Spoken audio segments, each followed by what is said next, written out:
Woo, it's hot. Threshold Thursday, July the 25th. Let's talk about it. Gang, today the pistols are bonus. Like, that is the score we're gonna put on the board today. How many pistols did you get? But think of them as bonus. Like, this is the third week in a row of pistols in our programming, but we were also kind of like, we can't keep putting them on we can't keep putting them on Wednesday. We got to give an opportunity for some people who don't come on Wednesdays, thinking of people who come on Tuesdays and Thursdays, to do a little bit of skill. So we did a different kind of skill work yesterday. Today, we have two different skills in a threshold workout. We don't do this a ton. We spent almost an entire cycle throwing a lot of jump rope at you on Thursday, but today, I want you to think of it like this. You have a 3-minute window, 5 different times, and you have a buy-in in that 3-minute window of a 600 or 450 meter bike for men and women, and then 12 pull-ups, and that's your buy-in to even get to the pistols. So I ask you this, wouldn't that be plenty on a threshold day? Like, if I'm asking you to fit that into a 3-minute window and sprint by doing it? I think that the answer for hopefully most people would be yes. That's a pretty challenging workout in and of itself because of where I'm at with the bike or where I'm at with pull-ups. But then again, there are other people out there. There are the chases out there, right? There are the me's, like I'm doing this workout, who I don't struggle with the bike. I don't struggle with pull-ups. Not a huge fan of pistols, but I need to be able to do them in the context of a workout. Is that the same, and is it true for everyone? No. So if you're working towards the skill of pistol, we had 2 weeks in a row of basically being able to move at your own pace on them. And then today we have them in the format of, if you get to them, you get to work on them. But when you get to work on them, you are confined by the clock. And, hey, for those of you who want pistols, there's 2 great times to work on pistols. One, when you are unencumbered and not working on anything else, super fresh.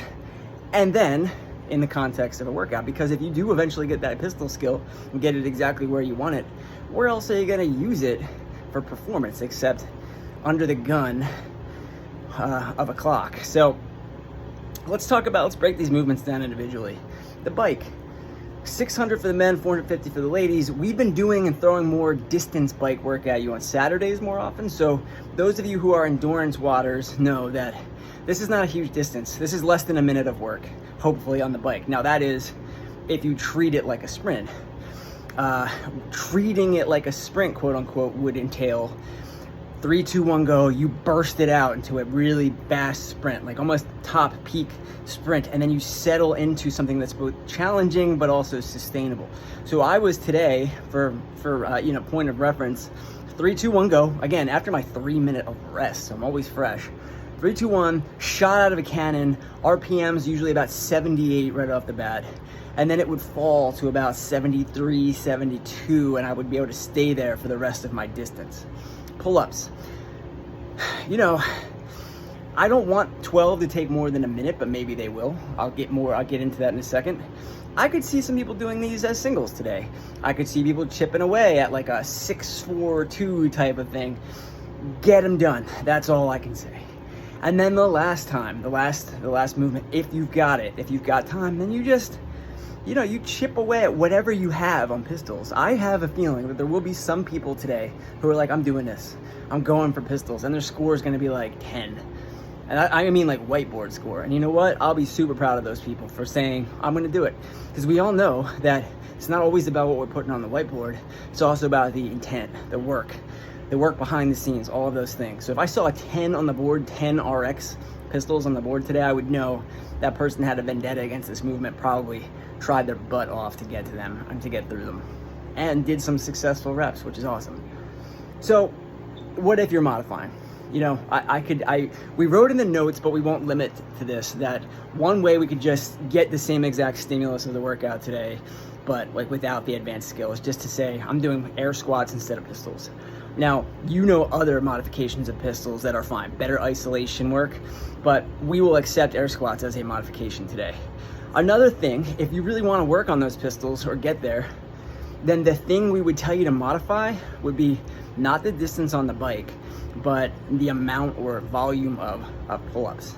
So like, let's say you're newly into the kipping pull-up game, and like a set of 6 would really do you in, then maybe for you, you pick 6 and you go for 6. I would just say that whatever number you choose and whatever number you achieve in the first round, let's try to stick with that for all 5 rounds. The number on the board today is just how much of that max effort movement did you get through, total, added up. I don't need it by a per round basis. Beyond the whiteboard will though. What else can I tell you? You know, I'm really sweaty right now, so some of this was about hand management, but again, 3 minutes of rest between rounds gave me plenty of time to make sure that my hands were dry going into the next round. I used chalk, but not that much. The 3 minutes of rest also allows for this workout to be completed by a class of up to 12 people. So let's do that. Meaning, like, no one should be, I'm gonna go on the road today. Unless your class is 13 people in it, then you can't use a rower if you're on a bike. Okay, my score, you don't wanna know my score. I think it was like 150 or something like that. Every round had at least 23 or 24. All right, enjoy.